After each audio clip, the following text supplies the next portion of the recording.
Well, Michael, in the back, in the green bin, there's barley in that. The air pushes the barley through into the sowing equipment, through all those pipes, and then the air pushes it right through down towards the ground, and there's a furrow in behind the grain, and just press the grain into the ground, and when it rains, that furrow collects the moisture. And feeds it to the seed. And then hopefully we get a shoot, a grain that'll come through, produce a plant and a head. And John, come back. My children are here as well. This is their first time and my first time inside a piece of machinery this big. John, what are you sowing at the moment? Barley. I'm sowing barley at the moment, just no-tilling barley into last year's failed crops. We hope they'll all be fine for years. There's lots of rainfall and pleasant yields. Well, come on, let's get into the cab because I want to see the technology behind this. Come on, guys. We're just climbing up into the cockpit now. It really is a cockpit. To call it a tractor is a severe understatement. The wheels actually are as high as my head. We're inside the cab now. Oh, look, you've got about 3 different TV screens. You can watch telly. No hands.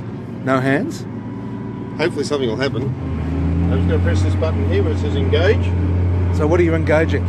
That's just engaging the satellite. And we're just hooked up to 8 satellites, so it's what they call an RTK system, which has actually got a base station at our house, a receiver on top of the tractor, and then at the moment I think it's picking up around about 8 satellites, and there's 1 second delay between all these 3 talking to one another to get an exact position, and we've got 2 centimetre accuracy between the rows. So if we want to sow down the same line as last year, which we're doing this year to pick up any residual phosphorus, I had no hands on the steering wheel, and it just went around itself and picked up a line. So we can just sit here now, Michael, and chat away till we get to the other end.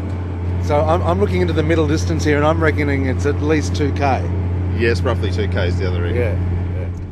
yeah, look at those ewes. They're in beautiful condition. They are. And they are all going to lamb very soon. Some of them are literally staggering under the weight of their own preeminent birth. Exactly.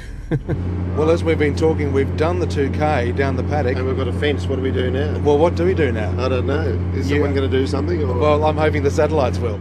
For the first time in 10 years, as we sit here today, the lake that used to be part of the life of Birchip might be full for the first time in a decade.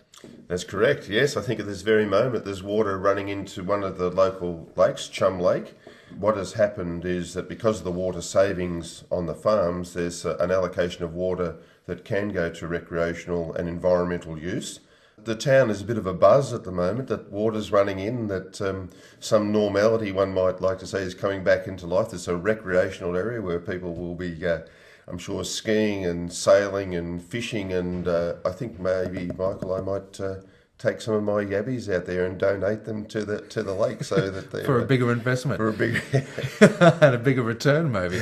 It really is great for a town, that it'll mean that other people will come to the town as well as the locals can go out there and feel relaxed and socialise, and obviously we'll see a lot of our bird life returning to the area. John and I are getting out of the cab, and the children are going to sow the next row. Bye-bye, Elle. Bye-bye. Bye-bye, Lou. Bye. Yeah. Come on, John, let's go. Bye.